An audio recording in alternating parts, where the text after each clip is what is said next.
puisse pas parler de moi, mais que je puisse parler de toi. Que je sois seulement un simple instrument par lequel tu vas passer pour amener encore ton peuple, Seigneur, devant ton trône. Éternel notre Seigneur, je n'ai jamais entendu ou vu la pluie tomber sans pour autant accomplir ce pourquoi elle est tombée, Seigneur. Accepte, notre Dieu, que la parole de ce soir ne soit pas, Éternel notre Dieu, comme un journal télévisé, mais que ce soit une parole qui va transformer nos vies, Seigneur. Que ce soit une parole, notre Dieu, qui va nous consoler. Que ce soit une parole, Seigneur, qui va nous approcher de plus en plus de toi, Seigneur. Et au Saint-Esprit de Dieu. La Bible me dit, aucune prophétie de la parole ne doit faire l'objet d'une interprétation particulière. Je ne voudrais pas interpréter la parole de ce soir, mais j'aimerais que toi-même tu enseignes à ton peuple. Communique ta volonté. Nous voulons être encore une fois édifiés de toi. Seigneur notre Père de grâce, nous avons soif de ta parole. Nous avons soif, Éternel, notre Dieu, des orientations qui viennent de toi, notre Seigneur. Seigneur, parce qu'il est écrit, par ta lumière, nous verrons la lumière.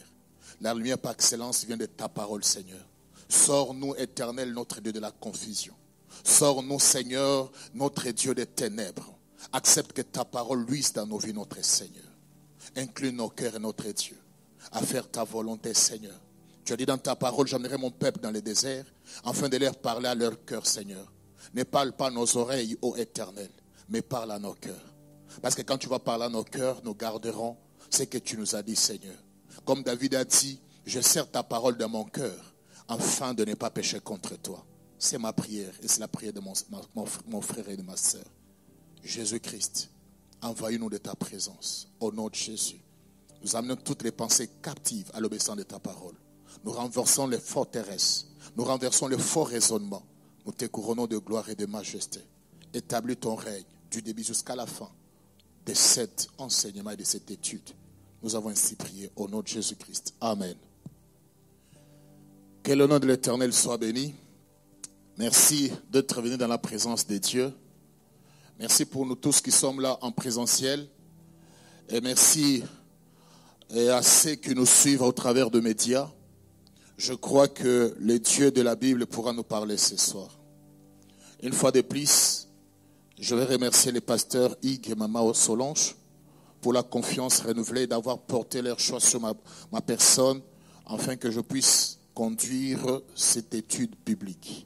Je crois à nous tous qui sommes présents, que ce soit ici ou branchés sur les médias, que l'Éternel, notre Dieu, et le Saint-Esprit pourra nous parler. Amen. Depuis mercredi passé, nous sommes autour de la thématique les choses qui contribuent au progrès du chrétien. Les choses qui contribuent au progrès du chrétien. Cela est tiré dans le livre de 1 Timothée, chapitre 4, verset 13 à 16. 1 Timothée, chapitre 4, verset 13 à 16. Nous avons expliqué, c'est l'apôtre Paul qui parle à Timothée.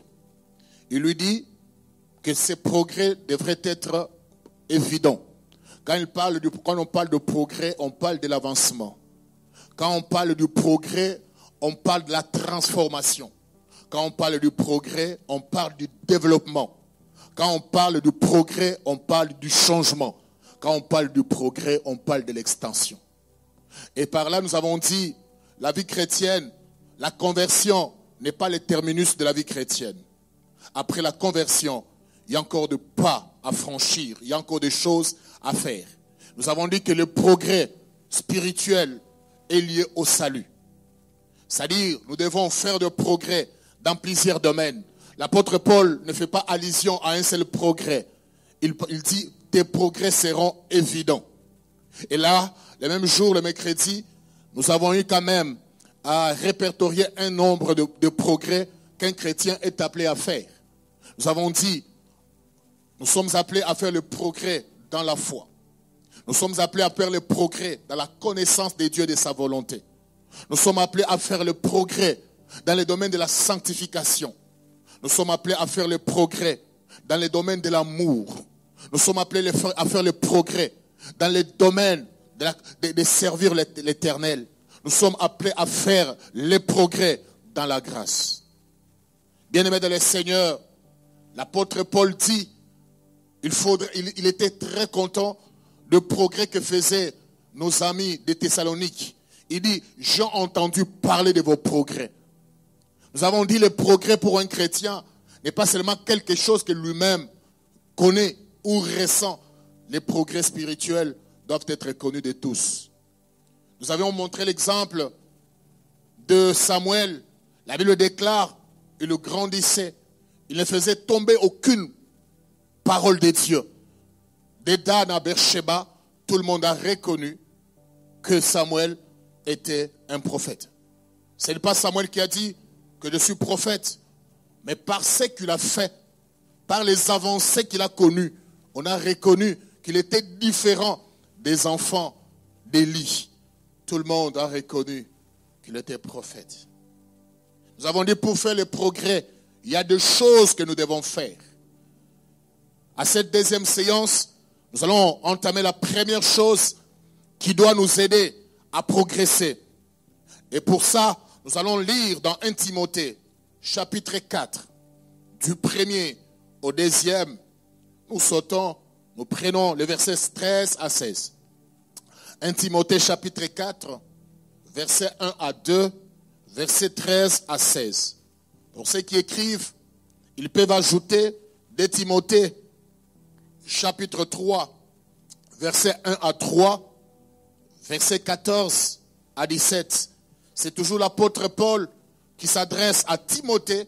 Timothée qui n'est pas un païen. Timothée qui n'est pas quelqu'un qui vient de se convertir dans la foi. Mais il parle à un serviteur de Dieu. Il ne parle pas de n'importe quoi. Il lui parle de progrès. 1 Timothée 4, 1 à 2, 13 à 16, il dit ceci. Mais l'Esprit dit expressément que dans les derniers temps, quelques-uns abandonneront la foi. Pour ceux qui peuvent souligner, ils peuvent souligner quelques-uns abandonneront la foi. Pour s'attacher à des esprits séducteurs, à des doctrines des démons, par l'hypocrisie des faux docteurs, portant la marque de la frétrise dans leur propre conscience. Verset 13. Jusqu'à ce que je vienne, applique-toi à la lecture. Tu peux souligner, applique-toi à la lecture, à l'exhortation et à l'enseignement. Ne néglige pas les dons qui est en toi et qui t'a été donné par prophétie avec l'imposition de main à l'assemblée des anciens. Verset 15. Occupe-toi de ces choses. Donne-toi tout entière à elles, afin que tes progrès soient évidents pour tous. Ça, on peut encore souligner. Occupe-toi de ces choses. Donne-toi tout entier. Vers sur toi-même et sur ton enseignement. Persévère dans ces choses. Il insiste encore. Il dit, occupe-toi de ces choses. Donne-toi à ces choses. Il dit, persévère dans ces choses. Car en agissant ainsi, tu te sauveras toi-même et tu sauveras ceux qui t'écoutent. 2 Timothée 3, versets 1 à 3, 14 à 17. Il est dit, sache que dans les derniers jours, il y aura les temps difficiles. Car les hommes seront égoïstes, amis de l'argent, fanfarons hautains, blasphémateurs, rebelles à leurs parents, ingrats, irreligieux, insensibles, déloyaux calomniateurs, intempérants cruels, ennemis de gens des biens, insensibles, déloyaux calomniateurs, intempérants, ayant l'apparence de la piété, mais régnant ce qui en fait la force. Il souligne, éloigne-toi de ces hommes-là. Verset 14. Toi, demeure dans les choses que tu as apprises. On peut encore souligner. Demeure dans les choses que tu as apprises. Et reconnus certaines, sachant dès que tu les as appris. Dès ton enfance, tu connais les saintes écritures. Ça, il faut encore souligner. Tu connais les saintes écritures. J'aime la suite. Qui peuvent te rendre sage à salut. Les saintes écritures qui peuvent te rendre sage à salut par la foi en Jésus-Christ. Verset 16. Toute écriture est inspirée des dieux, utile pour enseigner, pour convaincre, pour corriger, pour instruire dans la justice, afin que l'homme de Dieu soit accompli et propre à toute bonne œuvre. Alléluia. Alléluia. Quel conseil. Ce n'est pas à un nouveau-né, ce n'est pas à un nouveau converti que Paul s'adresse, mais il parle à quelqu'un qui a déjà fait les pas avec le Seigneur. Il parle à quelqu'un qui a déjà fait l'expérience avec Dieu. Et par là, j'aimerais nous dire la première des choses. Toute notre vie, nous serons à l'école du Seigneur. Toute notre vie, nous serons à l'école du Seigneur pour apprendre et pour progresser avec lui. Il y a quelqu'un qui dit, celui qui n'apprend pas, il arrête de vivre. C'est-à-dire, tous les jours de notre vie, nous sommes appelés à apprendre. L'expérience d'hier, les choses, la technologie est en train d'avancer. Les connaissances d'hier semblent être obsolètes. Nous avons besoin de mettre nos connaissances à jour. Si les gens de ce monde peuvent mettre leurs connaissances à jour, nous aussi, nous devons mettre nos connaissances à jour. Nous devons tout le temps être au pied du Seigneur, être à l'école de Dieu pour apprendre. Qu'est-ce que je veux dire par là? Par rapport à ces deux passages que nous venons de lire. Cette adresse, l'apôtre Paul l'a fait.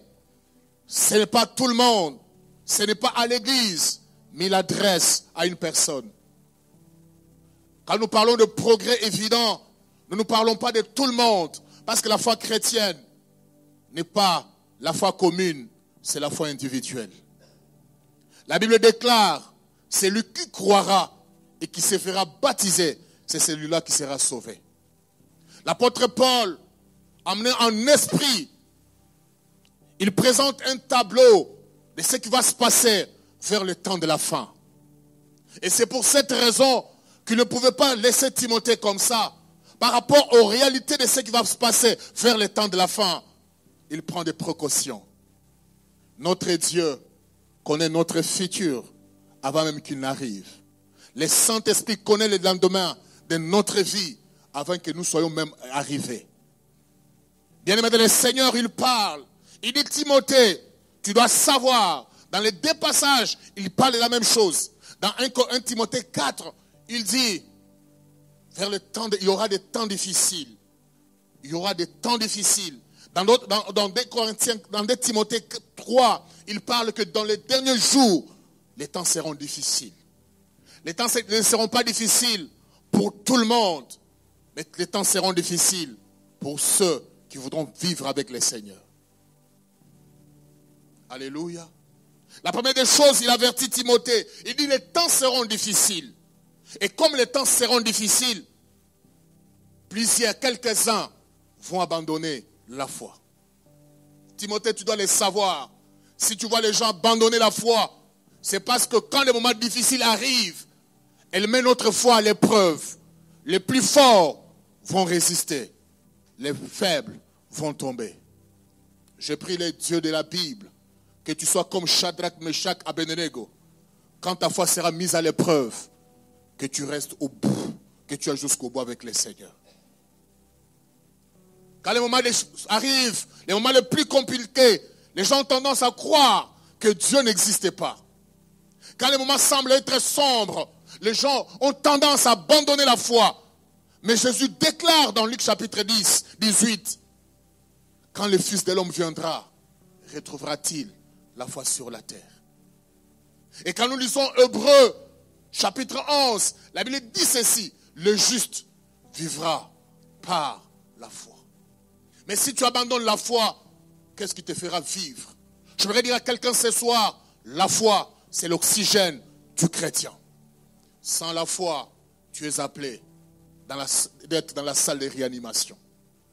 Il dit, les temps seront difficiles.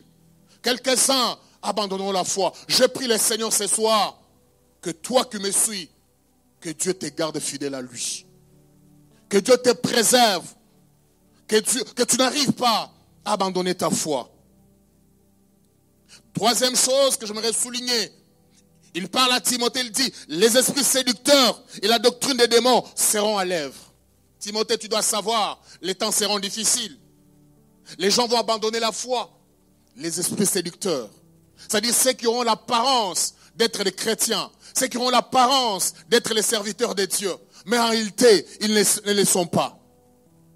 Et je lisais dans Actes des Apôtres chapitre 20, ce n'est pas un verset que je préparais. L'apôtre Paul fait des avertissements. Il a dit, il y a de ceux-là qui se sont introduits au milieu de nous, afin de déstabiliser le peuple du Seigneur.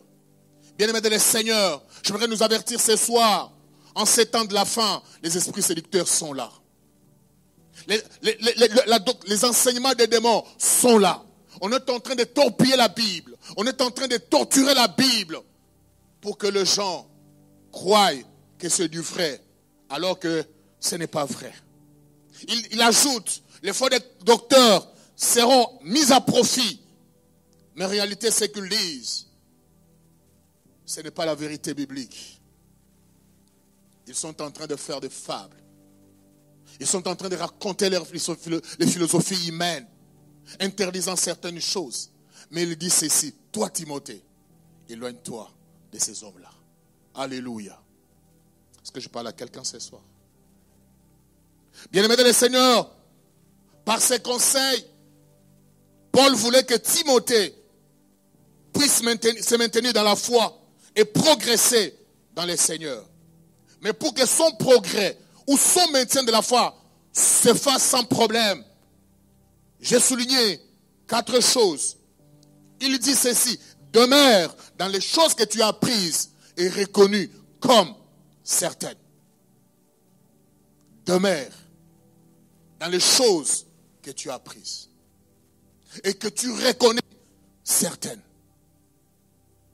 Vous savez, si de l'enfance, l'enfant n'est pas bien nourri, même sa croissance sera un problème.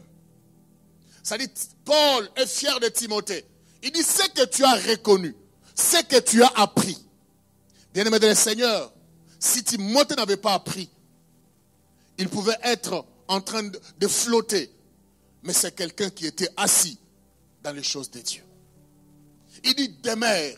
Ça dit, fais ton siège dans ces choses. Il dit, ne quitte pas là. Bien-aimé dans le Seigneur, ne quitte pas dans les choses que tu as reconnues, que ce sont des choses vraies. Ne quitte pas la parole que tu as reconnue qu'elle est vraie.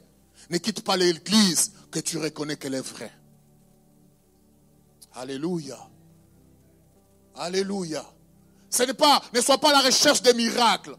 Reste là. Je connais une femme dans la Bible. La Bible déclare, cette femme-là était courbée tout le temps. Elle ne manquait pas dans la synagogue. Mais il y a un jour, quand Jésus l'a vue, il a dit, femme, tu es la fille d'Abraham. Tu as le droit d'être redressée. J'aimerais te dire, ta persévérance dans l'église, que tu reconnais vrai, t'amènera un jour à l'invitation de Dieu. Vous savez, les hommes instables de foi, ils font retarder leur bénédiction. Mais ceux qui sont en place finiront par toucher à ce que l'Éternel a promis. J'aime ce que Isaïe dit, si vous avez de la bonne volonté, vous mangerez les meilleurs produits de ces pays. Un peu de bonne volonté. La deuxième des choses, il dit, occupe-toi de ces choses qui peuvent te rendre sage. Ce n'est pas pour gagner l'argent. Ce n'est pas pour gagner l'amour de plusieurs. Parce qu'à certaines personnes, ils cherchent à faire ce que les autres leur demandent pour gagner leur amour. Mais Timothée, ces choses vont te rendre sage. Pour te rendre sage, pour quelle raison? Pour te rendre sage à salut. Si nous sommes dans l'église, jour après jour, la première des choses, c'est pour le salut éternel. N'oublie pas l'essentiel. Les chrétiens commencent à confondre l'accessoire et le principal. Les chrétiens commencent à mettre en avant-plan le miracle. Je ne suis pas contre les miracles, moi j'aime les miracles. Mais sache, tout ce que nous allons gagner sur cette terre va rester sur la terre. L'essentiel, c'est un jour aller adorer dans la cité que Dieu a déjà construite pour nous. Jésus pouvait dire que votre cœur ne se trouble point. Croyez en moi, croyez en Dieu. Il y a plusieurs demeures dans la maison de mon Père. Je vais aller vous préparer une place, afin que là où je serai, que vous y soyez aussi. J'aime la conclusion de Salomon. Il dit, vanité de vanité, tout est vanité. C'est la poursuite des vents. Je peux gagner le diplôme, je peux gagner des millions, mais je prie pour que je sois sage à salut. Je me rappelle de cette prière de Moïse. Il dit, apprends-moi à compter mes jours, afin que j'applique mon cœur à la sagesse. L'apôtre Paul dit à Timothée, occupe-toi de ces choses pour que tu sois sage. Mais ce n'est pas pour n'importe quelle sagesse, c'est pour la sagesse qui t'amène au salut. La sagesse qui va te permettre de voir comment vivre avec le Seigneur. La sagesse qui va te permettre comment modeler ta vie par rapport à la volonté de Dieu. Il ne s'arrête pas là. Après avoir parlé de demeurer, il dit occupe-toi. En plus, il dit applique-toi. Quand on parle d'appliquer, c'est comme dans les sports. Un athlète, il est en train de répéter les mêmes exercices tous les jours. Il dit applique-toi. C'est-à-dire, fais des entraînements. Répète les mêmes choses. Afin que tes progrès soient évidents.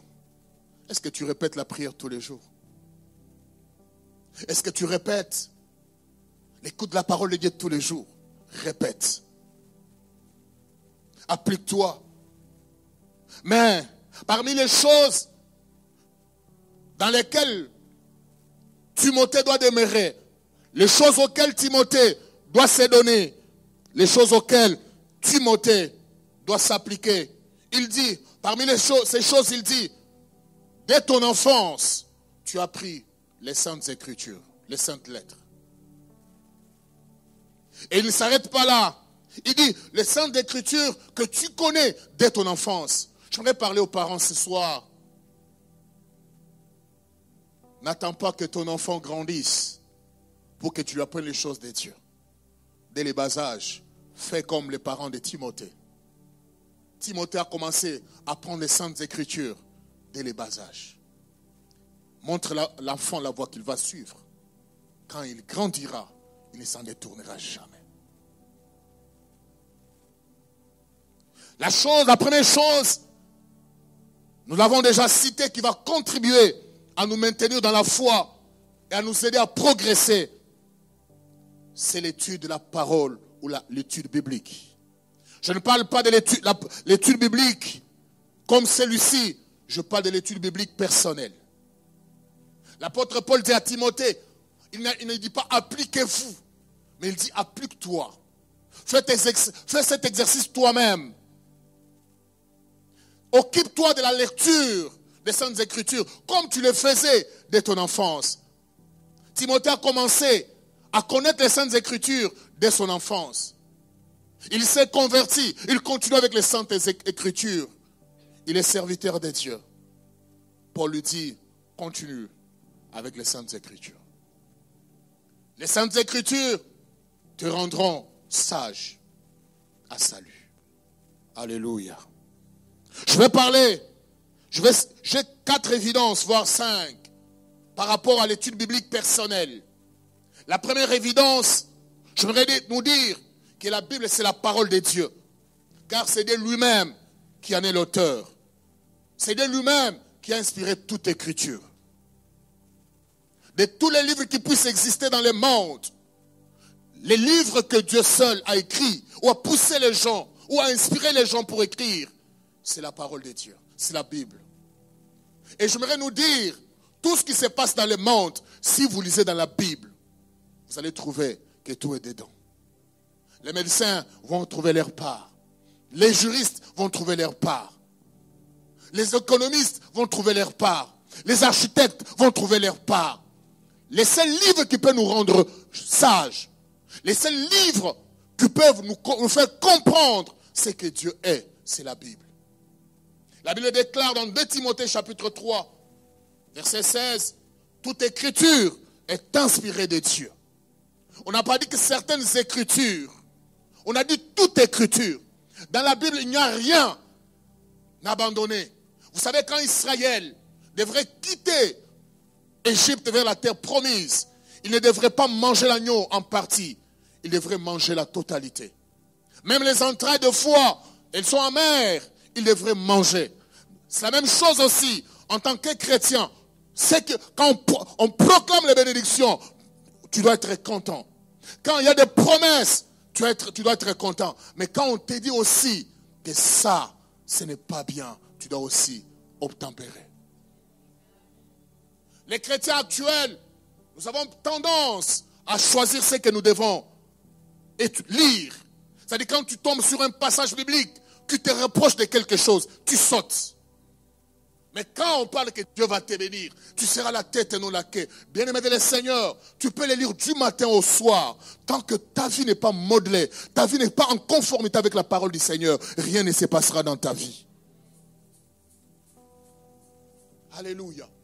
C'est comme quelqu'un qui s'est blessé. La première des choses que les médecins font, ils doivent d'abord nettoyer. Est-ce que tu as déjà nettoyé ton cœur? Et tu peux dire l'étude biblique. Il y a de ceux-là qui oublient. Même la Bible. La Bible en papier et en voie de disparition. Moi, j'ai du mal même à souligner sur la Bible électronique. Moi, j'ai une Bible que j'appelle dictionnaire. Quand j'ai cette Bible-là, si je cherche un verset, je touche seulement la Bible, je la retrouve vite. C'est-à-dire, la Bible me connaît et moi, je connais la Bible. Alléluia. Est-ce que je parle à quelqu'un? Ce n'est pas que je n'utilise pas la Bible électronique. Alléluia. Mais je vais nous faire voir que la Bible papier est très important. Il dit, toute écriture est inspirée. Dès Pierre chapitre 1, verset 20 à 21. Il dit, sachant tout d'abord vous-même qu'aucune prophétie de l'écriture ne peut être objet d'une interprétation particulière. Ce n'est pas par la volonté de l'homme qu'une prophétie a jamais été apportée, mais c'est par le Saint-Esprit que les hommes ont parlé de la part de Dieu. J'aimerais nous dire, la Bible, c'est le souffle de Dieu. Tu dois aimer la Bible. Je dois aimer la Bible. Cette Bible va te rendre sage. Alléluia. Cette Bible va te rendre sage. La deuxième véracité par rapport à la Bible. La Bible est la source de la vérité. La Bible est la source de la vérité. Tout ce qu'on peut te dire. L'homme vient de l'évolution. Mais quelque part, les historiens s'arrêtent. J'ai discuté avec un blanc. J'ai dit, on échangeait. Il dit, moi je ne crois pas en Dieu. Dieu n'existait pas. Je lui ai posé la question. Comment tu existes toi-même? Ou par mes parents? Comment tes parents existent? Par leurs parents. Leurs parents existent comment? Il s'est arrêté. Il y a des choses que nous ne pouvons pas expliquer. Mais le Saint-Esprit peut nous faire comprendre cela. Il y a des choses que la science ne peut jamais expliquer. Mais la Bible est à mesure de nous l'expliquer. Je parle à quelqu'un ce soir. La Bible, c'est la source de la vérité. Nous devons aimer étudier la Bible. Je me pose la question, comment les juristes, pour leur procès, ils ont des codes et des codes. Les codes sont devenus leurs amis. Mais les chrétiens, la Bible n'est pas notre ami. Les codes vont rester sur la terre. Les codes vont nous aider à gagner de l'argent. Mais la Bible va nous aider à gagner les ciels. Je répète ce soir, la Bible va nous aider à gagner les ciels. L'étude biblique doit occuper une place importante dans la vie du chrétien. Actes des Apôtres, chapitre 17, verset 11b, partie B. La Bible dit, il parle de chrétiens de Béret. Je prends la partie B, il dit ceci. Ils examinaient chaque jour les Écritures pour voir si ce qu'on leur disait était exact. C'est-à-dire, même si je prêche là, je te parle, mais toi aussi tu dois vérifier, tu dois examiner chaque jour si ce qu'on te prêche est exact. La Bible dit, n'ajoutez pas foi à n'importe quel esprit. Nous devons être les vérificateurs des Écritures. Parce qu'on commence à accepter de n'importe quoi. On te dit, pour ta guérison, on doit te mettre, si c'est la corde à la hanche, on doit te laver dans tel truc. Pose-toi la question, est-ce que cette pratique est biblique? Amen. Il y a un frère, hier je suivais un témoignage d'une maman. Il dit, depuis que je suis venu dans cette église, le prophète m'a dit, tu dois commencer à appliquer les sangs. Et vous savez, les sangs c'était quoi? C'était le jus de dino, pour ceux qui connaissent le Congo. C'est-à-dire, on vend ça à l'église. À combien? À $10. Vous vous rendez compte? Mais s'il lisait la parole de Dieu, il allait comprendre que cette pratique n'est pas biblique. Alléluia. Examinons l'écriture. Vous connaîtrez qui sont les vrais et qui sont les faux. Il dit, parce que la Bible dit, tout ce qui a été écrit pour notre instruction. C'est-à-dire, les chrétiens de Béret ne s'opposaient pas à ce qui leur était prêché. Mais ils étaient là pour examiner. La plupart des chrétiens, laisse-moi aujourd'hui vous toucher un tout petit peu. Même à l'église, ils ne viennent pas avec même la Bible électronique. Ils commencent seulement à se référer là-bas. Et tout s'arrête à l'église. Tout s'arrête à l'église. Mais les fidèles de Béret, quand ils entrèrent à la maison, c'était pour vérifier ce qui leur a été enseigné. C'est pourquoi l'apôtre Paul dit à Timothée, demeure dans les choses que tu as apprises. C'est ça même la fondation de ta vie. Vous savez, quand il y a une mauvaise fondation, la maison ne sera pas bien construite. Même si on va lever les murs, après quelques temps, quand le vent va souffler, les murs vont faire quoi? Vont tomber. J'aimerais nous dire ce soir, aimons la Bible, aimons l'étude de la Bible, parce que c'est la source de la vérité. 1 Thessaloniciens chapitre 5, versets 20 à 21. Ça c'est l'apôtre Paul qui parle à nos amis de Thessalonique. Il dit, ne méprisez pas les prophéties, mais examinez. Mais tu vas examiner la prophétie au regard de quoi? Tu vas examiner la prophétie au regard de la parole de Dieu. Qu'est-ce que la Bible me dit? Aujourd'hui, les fidèles, nous sommes comme dans un stade. Tout ce qu'on dit, on dit Amen. Qui t'a dit que tu dois dire Amen à tout? Je dis Amen à la chose qui est conforme à la parole de Dieu. Est-ce que toutes les choses à quoi tu dis, en plus de ça dans les églises, si un pasteur prêche et que les fidèles ne disent pas Amen, ça devient un problème. Je dois dire Amen quand je suis convaincu que ce que tu dis me touche. Parce que quand je dis Amen, c'est-à-dire je suis en train d'adhérer à ce que tu as dit. J'ai dit que ça soit ainsi. Bien-aimés dans le Seigneur, la Bible va beaucoup nous aider à détecter les mauvais. Troisième vérité par rapport à la Bible. Crois que le Saint-Esprit qui a inspiré ces livres va aussi te parler si tu le lui demandes. Si le Saint-Esprit a inspiré ceux qui ont écrit la Bible, toi aussi si tu demandes au Saint-Esprit, quand tu médites la Bible, le Saint-Esprit va te parler. Vous savez, dans les moments difficiles, tu peux tomber sur un passage biblique qui va révolutionner ta vie. Un jour, je me rappelle, ça faisait un moment, pour ceux qui connaissent Kinshasa, je faisais 100 fils jusqu'à l'université de Kinshasa à pied. Je suis tombé sur un passage le matin. C'était Ésaïe 46, versets 3 à 4. Il dit, je t'ai pris en charge de ton origine jusqu'à ta vieillesse. Je l'ai fait, je le ferai encore. Je dis, Seigneur, tu ne m'as pas amené dans cette ville pour souffrir, commencer à faire les pieds. Seigneur, prends mes études en charge. Bien-aimé de le Seigneur, c'est ce verset-là que j'ai retenu depuis deuxième graduat jusqu'en deuxième licence. Et je commençais à prier par rapport à ces passages. Je voulais te dire, la parole est une vérité. Je voudrais te dire, la parole de Dieu est une vérité. Ce qui est miraculeux, j'arrête de prier par rapport à ces passages. Je ne sais pas comment les choses sont arrivées. Je suis allé toucher à une veste que je ne portais jamais il y a longtemps. Je touche comme ça, je mets la main à l'intérieur, il y a un $50 qui sort.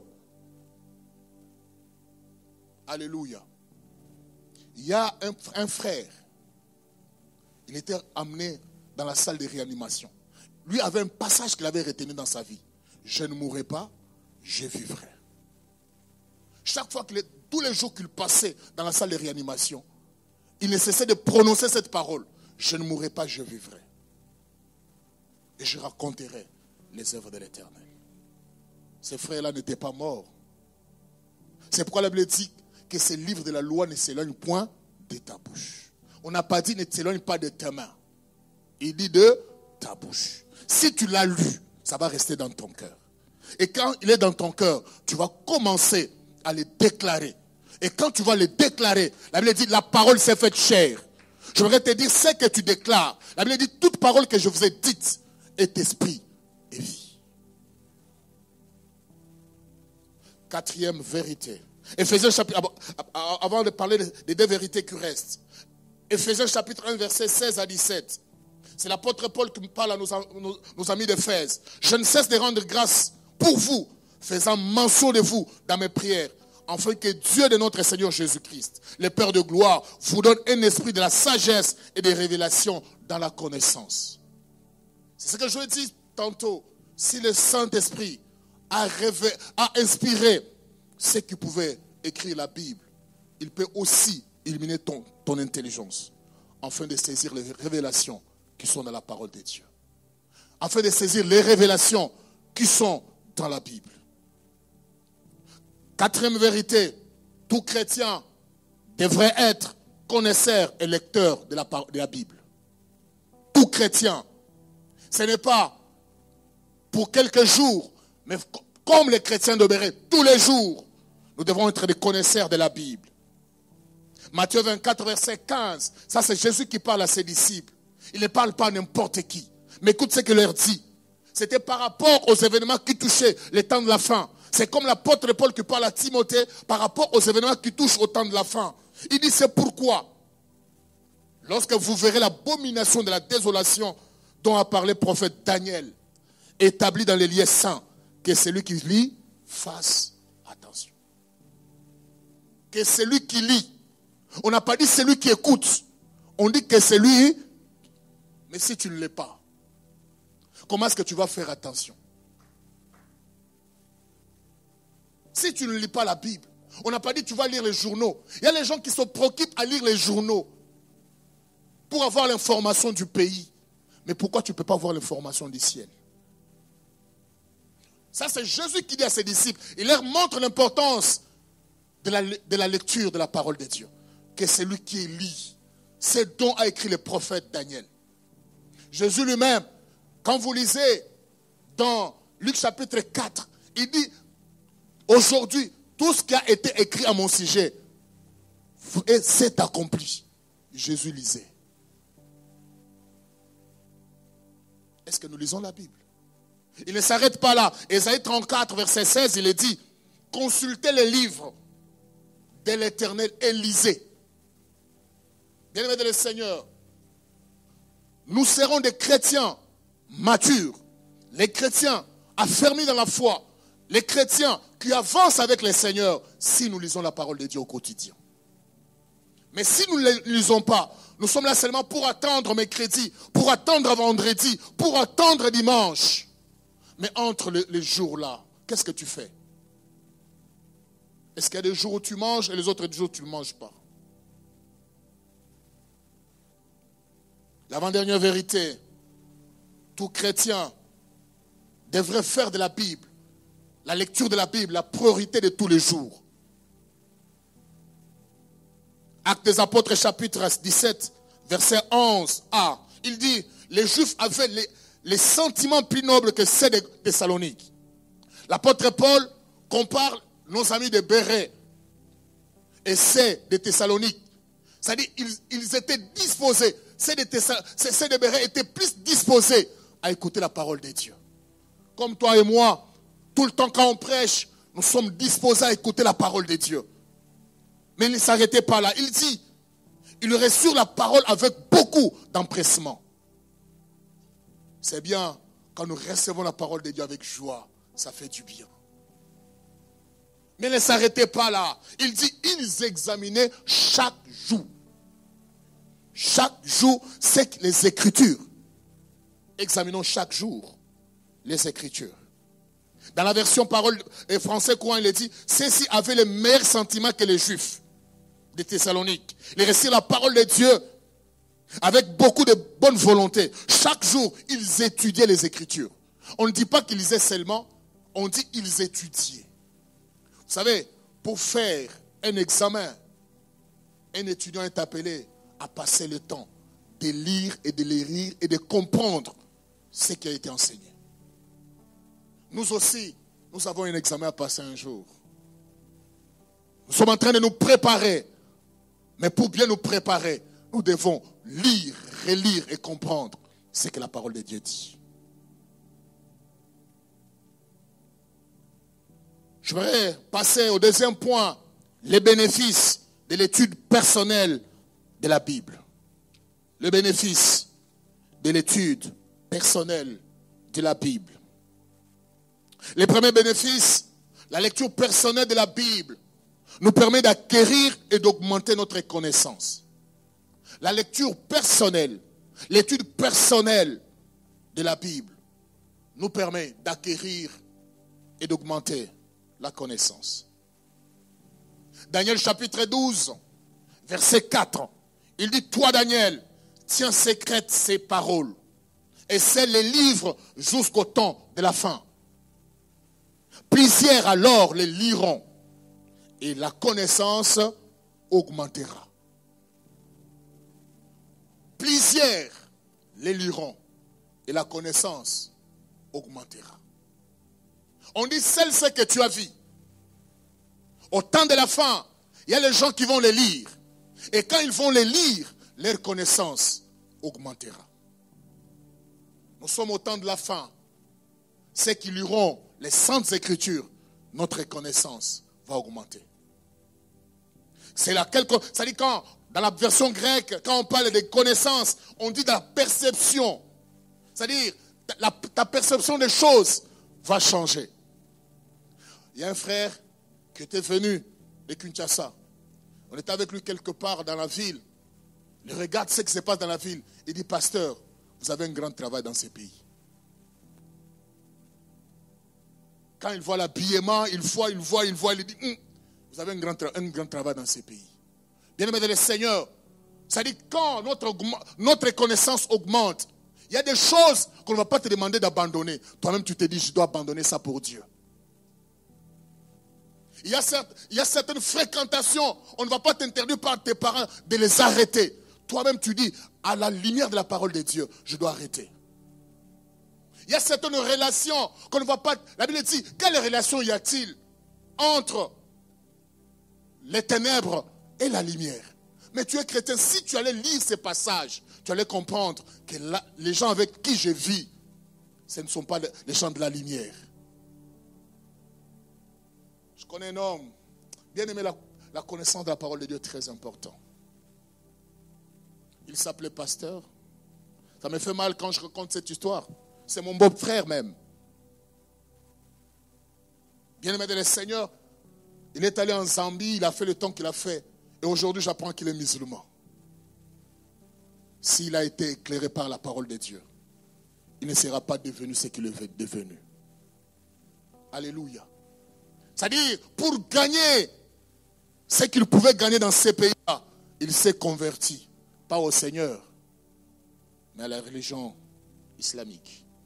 C'est comme la Bible dit, c'est comme le porc, ce qu'il a vomi hier, il retourne vers là. c'est qu'ils iront, augmenteront leur connaissance, leur compréhension des choses, le discernement. Tu auras le discernement des choses. Quelle connaissance ajoute-t-il? C'est la connaissance d'abord de Dieu. Les dieux que tu pries. Ta connaissance de Dieu, tu auras la connaissance de qui est ton Dieu. Jean chapitre 17, verset 3. Ça, c'est Jésus qui parle à ses disciples. Il dit, or, la vie éternelle, c'est qu'ils te connaissent, toi le seul vrai. Et c'est lui que tu as envoyé, Jésus-Christ. La première connaissance que la Bible nous donne, c'est qui est d'abord Dieu. Qui est d'abord Dieu? Et je vois les conseils de David à son fils Salomon. Il dit, connais le Dieu de ton père. Les gens ne savent pas bien prier parce qu'ils ne savent pas qui ils prient. Ils ne savent pas à qui ils adressent leurs prières.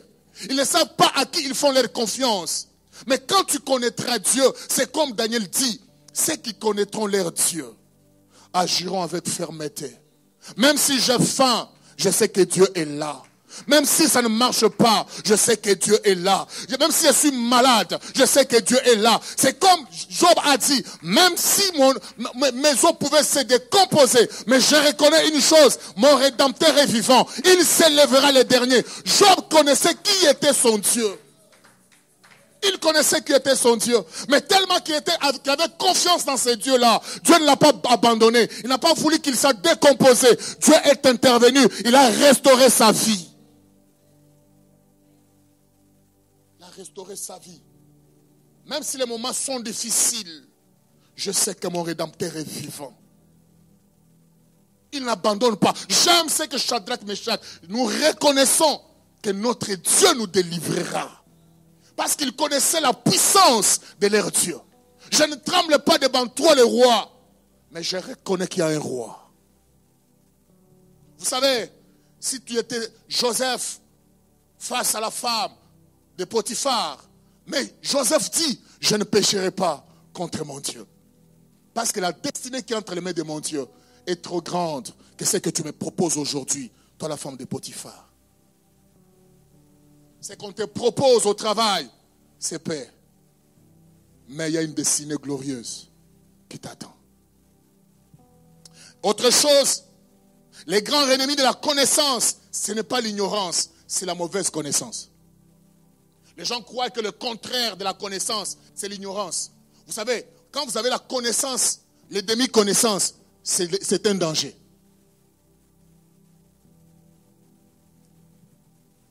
Jean chapitre 4, verset 20 à 22. C'était cette histoire que nous connaissons tous, de la Samaritaine. Il commençait à échanger avec Jésus. Il dit à Jésus ceci, nos pères ont adoré sur cette montagne. Cette femme croyait connaître, mais elle avait une mauvaise connaissance. Je prie ce soir que la mauvaise connaissance te quitte. La vraie connaissance est dans la Bible. Il dit, nos pères ont adoré sur cette montagne. Et vous vous dites que le lieu où il faut adorer, c'est à Jérusalem. Femme lui dit, Jésus, crois-moi, l'heure vient. Ça ne sera pas sur cette montagne ni à Jérusalem. Vous adorez ce que vous ne connaissez pas. Mais nous adorons ce que nous connaissons. Car le salut vient des Juifs. Cette femme croyait connaître, mais sa connaissance était mauvaise. Prie Dieu, lis la parole de Dieu, tu auras la bonne connaissance. Le deuxième ennemi de la connaissance, c'est l'ignorance elle-même. L'ignorance tue plus que le sida. Vous savez, quand Covid a surgi, en Europe quand même il y a certains prescrits qu'on respecte. Mais en Afrique, c'était terrible. Il y a eu des mélanges terribles. Une maman, pour épargner ses enfants contre Covid, elle a fait des mélanges sans pour autant connaître le dosage. Les enfants sont morts. Pourquoi? L'ignorance.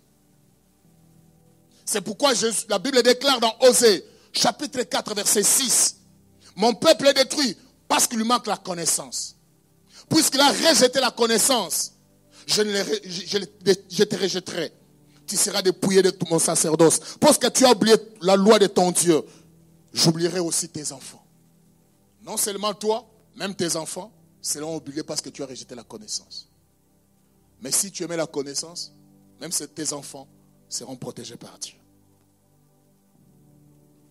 Je voudrais encore nous dire, la connaissance de Dieu donne la force à notre prière. La connaissance de Dieu produit la foi. La connaissance de Dieu produit la force à notre destinée. Si tu connais le Dieu que tu pries, ça va donner la force à ta prière. Vous savez, quand on va consulter un médecin et qu'il est spécialiste, on sait que quand lui va commencer quand il va faire les diagnostics, ça sera vrai. Et quand il va prescrire, ça sera ainsi. Mais si les gens peuvent faire confiance aux médecins, pourquoi nous ne pouvons pas faire confiance à notre Dieu? C'est pourquoi je dis, la connaissance de ton Dieu va donner la force à ta prière. La connaissance de ton Dieu va produire la foi. La connaissance de ton Dieu va donner la force à ta destinée. Deuxième bénéfice, par rapport à l'étude personnelle de la Bible. Quand nous lisons la Bible nous révèle la volonté de Dieu. C'est-à-dire, si tu veux découvrir la volonté de Dieu, elle est renfermée dans la Bible. Les gens cherchent à connaître la volonté des hommes. Mais quand tu lis la parole de Dieu et tu pries Dieu, Dieu va te révéler sa volonté. 1 Thessaloniciens chapitre 4, versets 3 à 4, il dit, ce que je veux, c'est votre sanctification.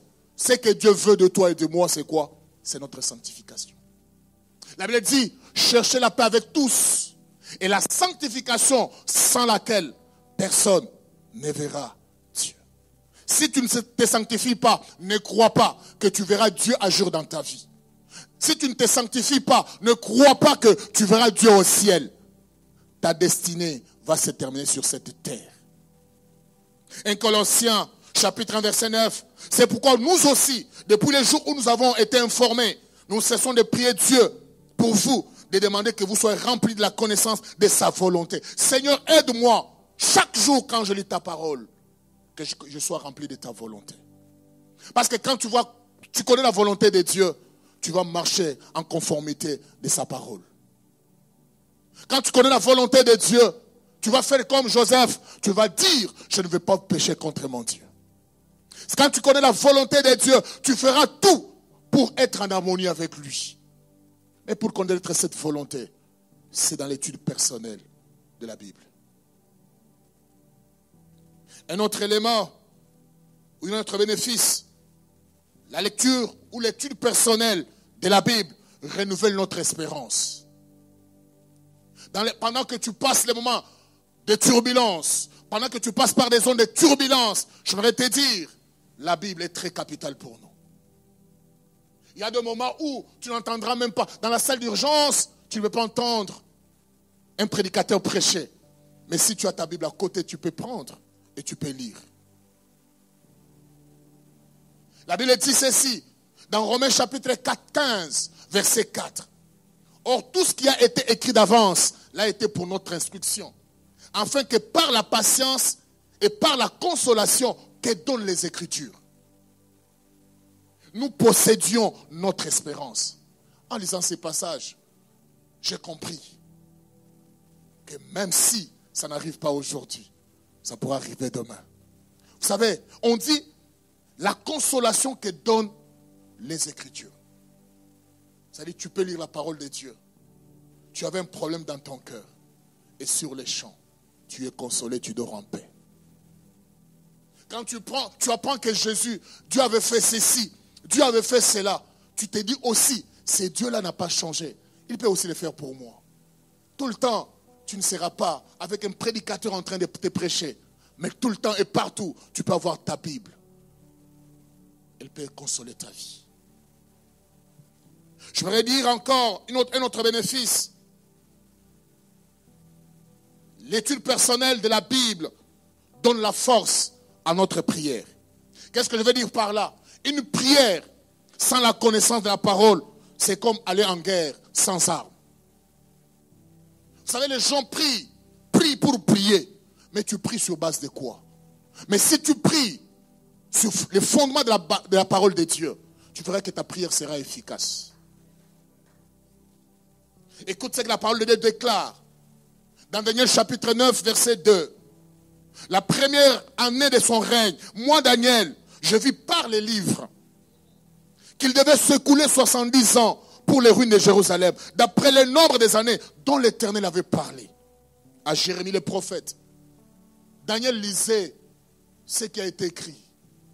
Mais la Bible déclare, j'ai tourné ma face vers le Seigneur afin de recourir à la prière. C'est après avoir lu, on ne l'a pas prêché, mais lui-même a lu. Il a compris que Dieu avait écrit quelque chose sur mon pays, sur ma famille. Je ne dois pas rester comme ça. Je dois recourir à la prière. Je vois encore Josaphat quand il prie. Il dit, Seigneur, tu avais dit à ton fils Salomon que toute personne qui entrera dans cette maison, qu'il soit étrangère ou non, quand il va invoquer ton nom, tu vas l'exaucer du haut des cieux. Bien-aimé de le Seigneur, si tu veux donner la force à ta prière, fais-le à la lumière de la parole de Dieu. Lis comme Daniel. Quand Daniel a lu, il a eu la force de se tourner vers le Seigneur. Par là, j'aimerais nous dire, la chose qui peut nous maintenir dans la foi, la première des choses à laquelle l'apôtre Paul fait allusion dans les conseils qu'il donne à Timothée pour son progrès, il lui a parlé des saintes écritures. Je vois Dieu, après la mort de Moïse, il dit que ce livre de la loi ne s'éloigne point. Bien-aimé de le Seigneur, même au travail, même si tu ne peux pas t'amener avec la Bible papier, amène-toi la Bible avec la Bible électronique. Même pendant les moments de pause, l'Éternel peut te parler. Je vois l'unique Éthiopien, Dieu merci, dans Actes chapitre 8, un voyageur, mais quelque part il s'assoit, il commence à lire. Dieu de consolation reste Dieu. Il ne savait pas que Philippe allait passer par là. Ah, bien-aimé de le Seigneur, tu peux commencer à lire sans comprendre, mais le Saint-Esprit peut passer par là. Et tu comprendras les choses autrement. N'abandonne pas la Bible. Demeure dans ce que tu as appris. Je voudrais conclure avec Daniel chapitre 12, verset 13. Il dit, toi, marche vers ta fin. Tu te reposeras. Tu seras debout pour ton héritage à la fin des jours. Dieu veut que tu restes debout pour ton héritage. Mais pour que tu restes debout pour ton héritage, la seule voie, la seule chose, l'une des choses qui peut t'aider de rester debout, c'est la parole de Dieu. J'aime ce que David a dit. Seigneur, apprends-moi à comprendre ta sainte loi. Je voudrais que tu baisses ta tête dans la prière.